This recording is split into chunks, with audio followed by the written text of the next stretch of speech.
우울증까지는 아니지만 우울감정이라 그러죠. 소위 우울감에 빠져서 삶의 의욕을 상실한 채 무기력하게 살아가는 사람들이 주변에서 쉽게 만나볼 수 있습니다.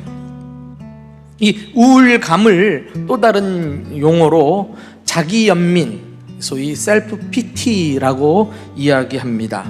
자신을 한없이 불쌍히 여기거나 무가치하게 여기는 것을 말하죠.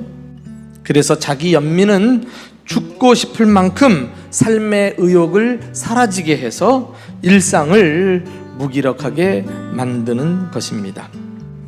오늘 본문에 이 자기연민에 빠진 대표적인 한 인물이 등장하는데 그가 바로 엘리야 선지자입니다. 어떻게 이 자기연민을 극복할 수 있을까요? 하나님께서 엘리야를 다루시는 방법을 통해서 몇 가지 방법을 우리가 깨닫게 됩니다. 첫째는 하나님의 어루만져 주심을 사모하십시오. 삶이 무너져 내릴 때는 하나님의 사랑에 대해서 의심이 몰려오는 시기이기도 합니다. 사탄마귀는 그 상황을 놓치지 않지요. 하나님과 우리 사이에 개입해 들어가 가지고 하나님으로부터 우리를 멀어지게 만들게 됩니다. 믿음의 길에서 결국 탈선하게 만드는 거예요. 그러므로 여러분, 무슨 일이 있어도 하나님의 사랑을 결코 의심해서는 안 될 것입니다. 하나님은 엘리야에게 천사를 보내주셨어요. 하나님은 우리가 공경에 처할 때 남몰라라 하시는 분이 아니라는 것입니다. 그분은 다가와서 위로의 손길을 내미십니다. 그 누구도 그 아픔을 알아주지 않는데 하나님은 아십니다. 그 주님의 자비하신 손길, 그 손길을 경험하는 저와 여러분 모두가 될 수 있기를 예수님의 이름으로 축원합니다. 두 번째 방법은 믿음의 지체들에게 도움을 요청하십시오. 자기 연민의 또 한 가지 증상은 앞에서 다루지 않았습니다마는 고독이에요. 고독. 엘리야가 그랬어요.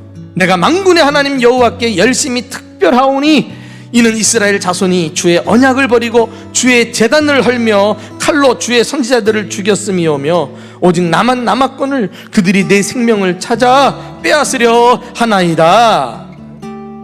그런데 정작 하나님의 대답을 한번 들어보세요. 엘리야의 말과는 달라요. 내가 7,000명을 남겼다. 여러분 꼭 기억하세요. 세상 천지 사람들이 다 주님으로부터 돌아서고 나만 외로이 홀로 믿는 것 같은 고독이 찾아올 때 하나님은 아무리 세상이 어두워져도요 곳곳에 하나님의 사람들을 심어두시고 그들을 통해서 세상 역사를 이끌어 가심을 기억하시기를 축원합니다. 하나님께서는요 당신이 직접 개입하실 수도 있을 텐데 굳이 나서지 않으시고 믿음의 사람들을 우리에게 붙여서 살려내는 일들을 많이 하시는 것을 보게 됩니다. 여러분 교회가 어떤 곳입니까? 완전한 사람들이 모여서 잘난 체하는 곳입니까? 그렇지 않아요.